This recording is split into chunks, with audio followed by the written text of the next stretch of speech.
Welcome to another episode of the Anxiety RX podcast. I am your host, Dr. Russ Kennedy. This is my wife, Cynthia Solilo Kennedy. Hi, everybody. Hey, Sin. So today we're going to talk about codependency and how that affects relationships, because it really does really disintegrate relationships. If you don't have proper boundaries, if you don't have a proper sense of self, and you search for your identity in someone else, it's going to cause some trouble for you. And Sin and I both see people who are in codependent relationships because they never really learned boundaries. A lot of them had trauma as children. They never really learned how to look after themselves in a way, aka me. I'm not very good at cooking. I'm not very good at cleaning.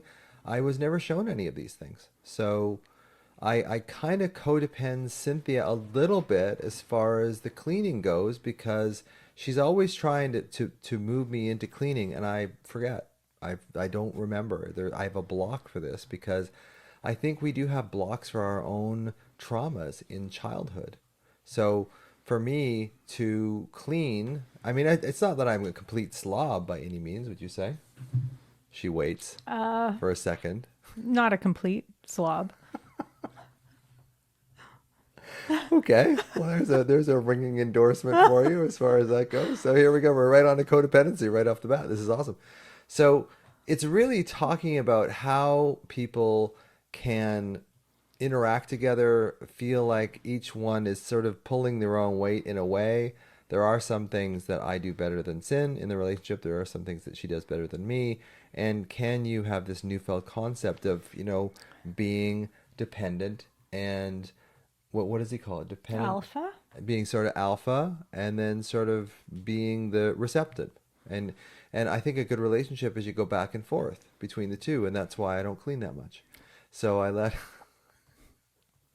her take the lead. This isn't going as well as I would like to so far. So we'll just keep going and see. But so what's your idea about codependency? Like, what do you think codependency really is? I like to take it back to childhood, where often the roots of a codependent pattern begin. And so when we've grown up in a family where one of our parents or both of our parents We're have, codependent with each other. well, right, role model that, or, one of them has needs that are so great that no one else in the family, there's not room for anyone else in the family to have needs. That can set a child up for not having enough safety to know themselves, to know what works for them, what doesn't, what they like, what they don't like.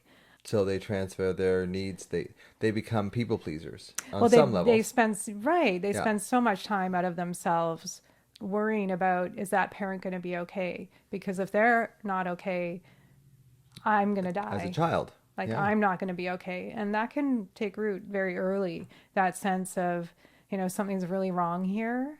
I don't know what, but if I stay outside of myself, looking after other people, or looking out for trouble, right? trying to smooth stormy waters, whatever, children fall into roles given the family they're born into. And so that can set the scene for a child to, Have porous right. boundaries, not be able to look after Mm-hmm. themselves, not stand up for Mm-hmm. themselves, feel like they're walking on eggshells, apologize first, don't let anyone else, kind of take advantage of them in a way, but they do though. They do let people take advantage of them. Even though Mm-hmm. they have this sort of idea, well, I'm going to be tough, I'm going to be strong, I'm going to look after myself. They want to do it that way, but it just their childhood wounding or their childhood programming was so strong, they just fall back into that same old like people pleasing habit, and where they're very good at reading other people, but they're not so good at reading what they need themselves. And when you're not good at knowing what you want yourself, you will become a chameleon. You will help somebody else. And because that's a way that people get their identity. Right. And too, when we think about what draws us into a relationship, a lot of it can be familiarity. It's sort of like, oh, I know how to be with a person like this. And Mm-hmm. so those of us who have spent a lot of our childhood outside of ourselves, making our own needs small, we know how to be with somebody whose needs are big. Right. And so we may seek that out. And conversely, someone whose needs are really big, physical needs, emotional needs are really big, seeks out somebody who makes themselves small. Right. And so, and both roles come out of Trauma. potentially come out of a childhood where there was some sort of developmental disruption. And so that's where I begin when I think about codependency. And so when we move into our adult life, we, like I was saying, we look for a partner who we know how to be with. And so we may not even know we're doing this. We just know, oh, this person's attractive and I know how to be in this role with them. Now, there are signs that begin to show up in our adult relationship that, actually this isn't really that healthy. But because it's so familiar, we stay in it. Like a lot of codependent relationships are so intense. They break up, they come back together. They break up. We all know couples that break up, come back together, break up, come back together. And to me, that is a hallmark sign of a codependent relationship. Is, breaking up, we broke up, oh yeah, and you have these friends, it's like, oh, we broke up. It's like, yeah, okay, what else is new? Like this is just par for the course, right?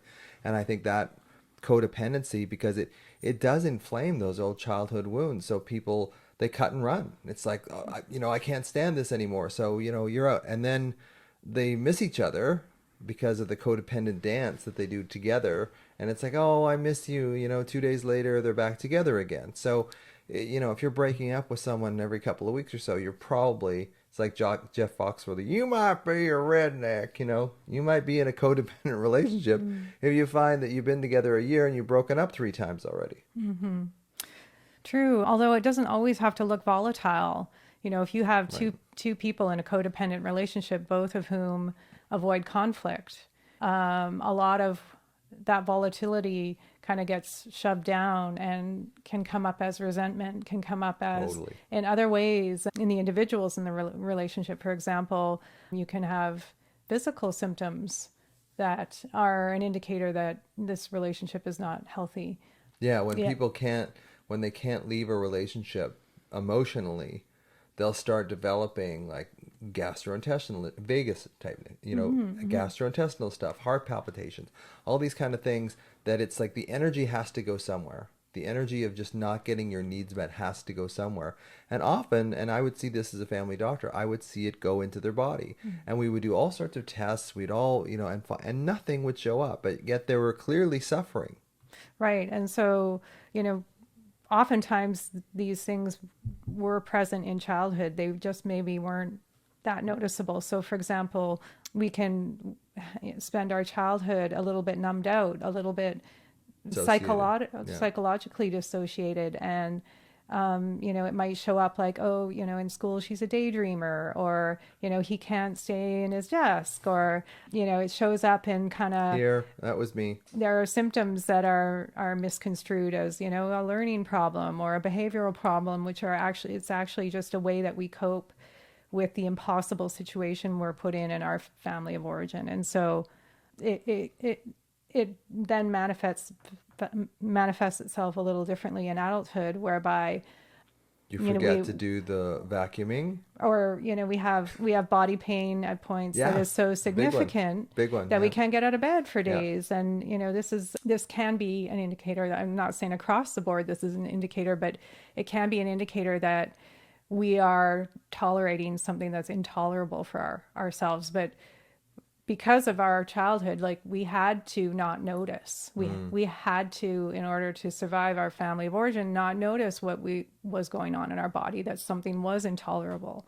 And so we developed a number of coping mechanisms that are deeply unconscious in order to survive. Yeah. And they will, they'll carry on into our adulthood because that's how we were wired. Yeah, I find it curious that the codependent label started as CoAlcoholic. That's how codependency started. Interesting. Yeah, it started as CoAlcoholic because you had an enabler and you had an addict. And it's kind of like maybe milder forms of that in relationships. We can be addicted to different things and that our partners can allow or whatever. But it's really important to understand that these things are deep. Like this codependent, it's not like, oh, okay, well, I found out we were codependent, so, we got to find it, because your chances are you're just going to find another codependent. And sometimes because we equate familiarity with security as children, we will seek out those same codependent relationships over and over and over again. And because of our own blind spots, because say you had an alcoholic father or whatever, you just stop seeing the alcoholic father as a problem, so you wind up marrying one. Like it Right. just it's so, for somebody on the outside, it's so easy for me to see it as a doctor. I would see these families and they would have the same patterns over and over and over again. Now, I didn't know it back then when I was practicing medicine like I do now, but it's so insidious, and there's a blind spot there, and there's the inability to get out of the relationship. You know it's not fulfilling you. You know it's just fulfilling the old pattern, or maybe you don't, but it hurts. And then it comes out in physical symptoms, and then you can't leave. That's the thing, because we project that thing on our partner, like they're the parent we never had, the parent we wanted. So we can't leave that parent because we're familiar with it. And that was the only kind of form of love that we perceived as children. What do you think? Yeah, I think, this is one of the ways we replicate the patterns that we experienced in our family of origin. That we replicate something similar in the dynamic of the family we were born into. And so one of the things we want to be aware of is how this might show up. Like, how do we know that a relationship is not healthy for us? And so, Russ was talking about volatility in the relationship. I was talking about it could show up as physical symptoms, Or ill health complacency, yeah, or or just chronic spaciness. fatigue syndrome. Right. It can show up in a number of different ways. And so, what we're trying to say is there's not one way this could look, but to be aware of, when resentment shows up in your relationship, to be aware of if you have some kind of interaction with your partner where suddenly after you realize, like, my whole body is aching, or I've just got a migraine bloomed, 5 minutes after we had this conversation. Those could be signs that there is something more here to get curious about, because those are responses from the body. Those are physiological messages that we should pay attention to.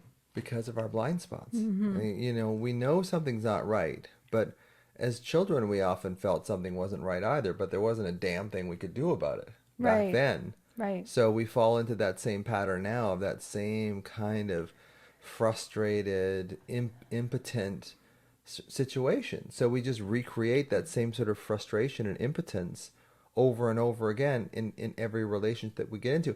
And often I will see people that got into these really intense relationships, and it's because that reminds them so much of their childhood. It's like, oh, this is amazing. This is because it's, and I think we're always looking for that parent to come back and be the parent they were supposed to be. And there's the child always wants that parent to come back and all of a sudden change, but it's not a Hallmark movie, and that very rarely happens. So, how do we get past codependency? Well, I think we learn how to say no, in a loving, caring way. And this is one thing I really respected about you in the last sort of 6 months or so.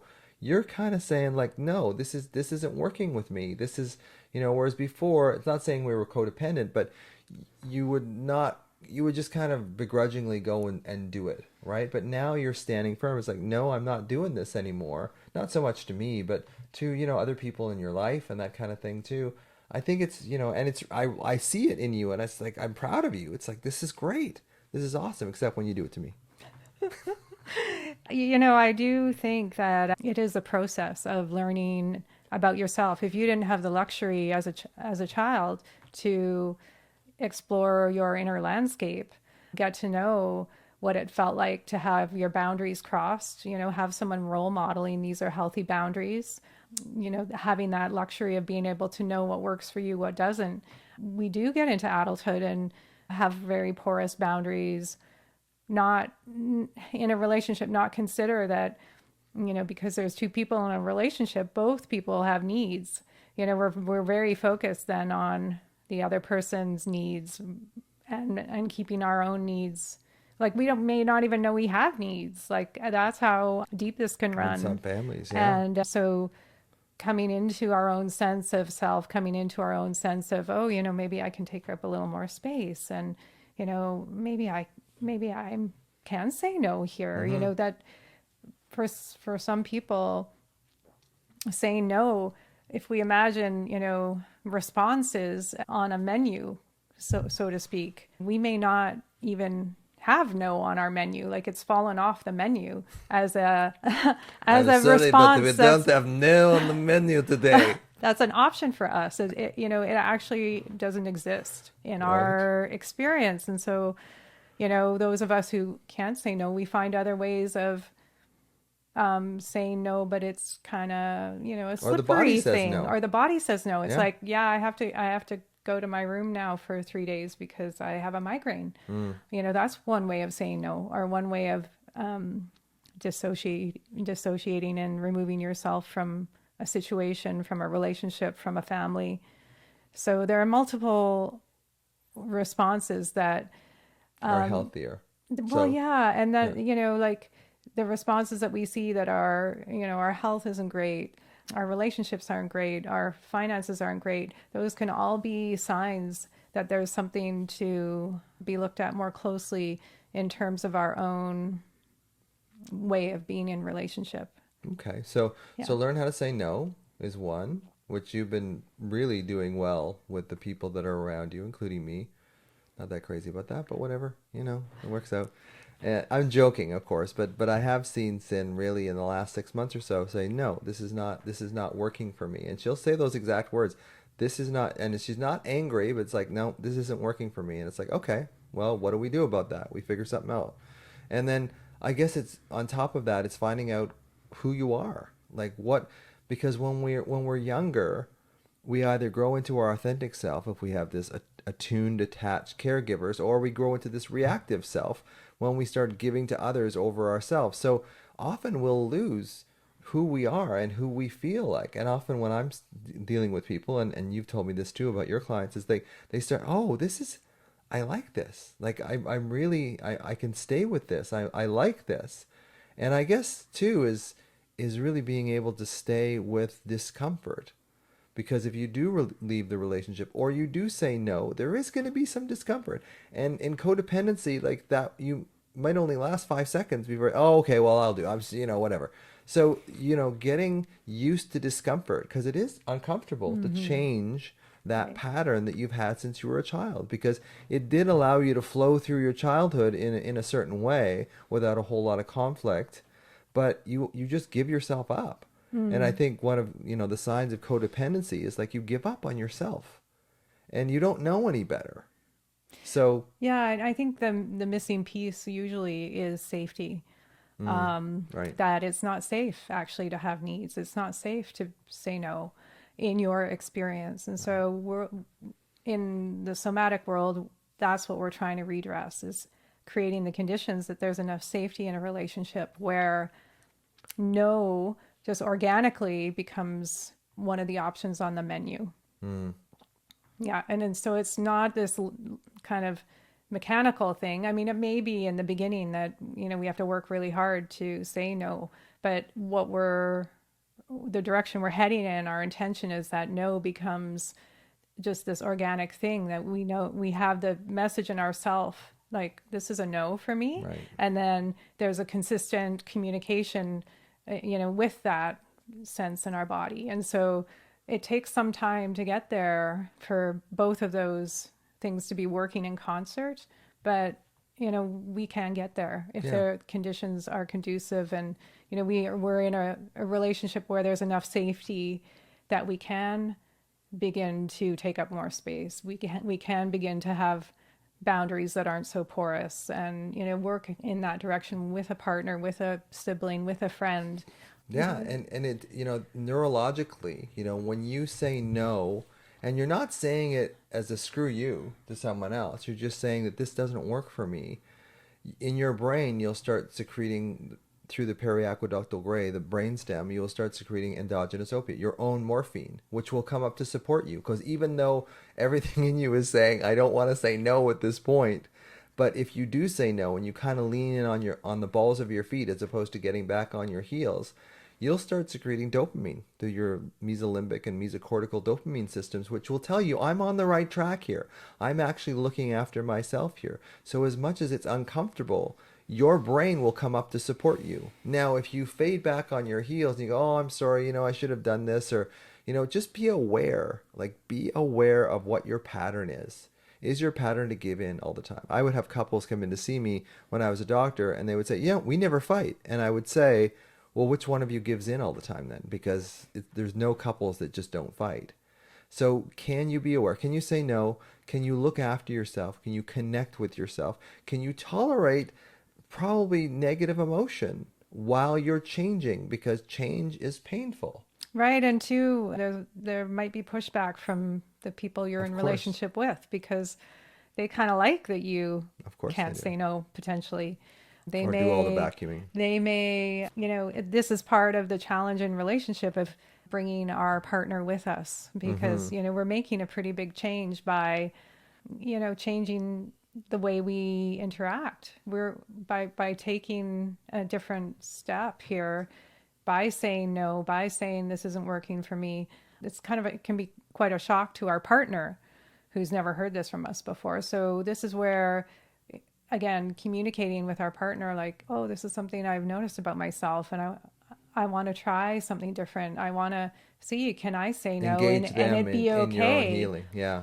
And so, what do you then need from your partner? All right. You could say, when I'm saying no, or when I'm trying to say no, can I let you know I'm trying to do it? It's Can hard I, for me. Yeah. right? Can I let you know that I really want to say no here, but I'm afraid and I feel my fear response coming up, like I'm leaving myself, whatever's happening. Communicate that to your partner, and then you potentially agreed beforehand that your partner's going to go, look, you can say no, Mm-hmm. and I'm not going to get really angry with you. I'm not going to storm off. I'm right, like that this is agreed ahead of time, that your partner is aware of what's going on for you. And so this is how we kind of can set conditions that there's more safety for us to be able to expand into. So yeah, and I think it's just understanding that, and you can bring your partner into it. Say, when I was younger, speaking for me, everything was done for me. My mother did everything for me. So it's hard for me to remember to do these things around the house because it was always the programming. So, but I'm trying, I'm trying to do something differently. I'm trying to remember to do this more often. And I am for sure. But it does take time. And you've got to be with a partner that can sort of see this is what happened to me in my childhood. I started looking after, this is me personally. I started looking after my dad. I started looking after my mom. So I got into this real caregiving mode for sure. Now, I think one of the reasons why Cynthia and I get along so well and we have such a good relationship is because we're both givers. We both help, and when we first met, it wasn't like it was like rockets and fireworks and oh my God, this is the most amazing thing in the world. It It was pretty, wasn't. it was pretty good. Like it was pretty good, but there was a sense, at least in me, it's like, you know what, this person is really kind of grounded, and they're really, you had two sons. This is something like this could actually work. Because in the past, I did get into a tremendous number of codependent relationships. That's why I've been married 3 times. Third time's a charm, by the way. And it's just like recognizing your own patterns and understanding that there will be a draw to go back to that old codependent part of you because it was familiar to you in childhood. So it's being able to really have awareness around, okay, this is what I'm doing. This is what's creating problems for me. And it's also creating problems for the partner. And you can say that. It's like, I want us to have the best relationship we can, and I'm finding that I'm resenting you because I'm giving all the time. But you don't want to say it in that direct kind of term, but you can sort of bring it up. Otherwise, resentment's just going to rot your relationship. Yeah, and this is where it's helpful to have a third party whose objective potentially support you and your partner, because this is really vulnerable territory. This can be very volatile territory. And so I wanted to mention that because this is not easy Mm. to navigate alone, just you and your partner. So that's kind of just a heads up. Yeah, and before we wind up, I don't want to make it sound like when we met it was kind of like, oh well, whatever. It wasn't like there was a very, very powerful attraction, but there was something different about you. Like there was something than compared to my previous relationships. It was like this is somebody that I could actually have a partnership with instead of having this sort of, volatile relationship with, which has classically been, how I would go with relationships was they'd be very volatile and they would, run their course in a couple of years. And I didn't want that anymore. So I was able to see in her, because we met at a personal development retreat, I was able to see in her, it's like, hey, this person's really loving and caring. Here's a person, this is a person that I am not going to have to care give, right? That I can actually accept some care from. And it's not that my previous partners weren't caring. It's not that. It's just the fact that I just really saw in Cynthia like this level person that it's like, okay, this would be a really nice partnership. And it has been. We've been together over 10 years now, which is awesome, which is a record for me. Yeah, it is awesome. So that's where we're going to wind it up this week. So thanks for joining us again. Number 2 for you. How do you feel? I feel pretty good. Yeah, I think you did great. And we will see you next time. Thank Bye. you. Bye. See ya.